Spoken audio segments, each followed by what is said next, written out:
Qiyamət gününün adı nədir? Yevmul həsrə. Qiyamət həsrət günüdür. Peşmançılıq günü. Sual verirəm sizə, niyə insan həsrət çəkir qiyamət günü?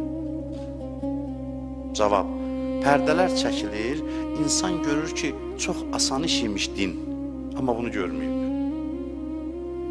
Bildiniz? Yoxsa niyə həsrət çəksin ki?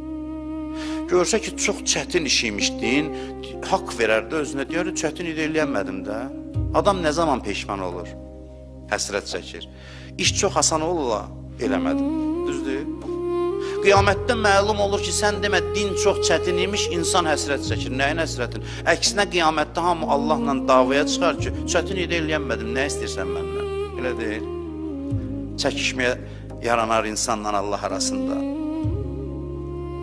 Amma qiyamət günü hamı peşmandır. Bilirsiniz niyə? Pərdələr çəkiləndə görəcək.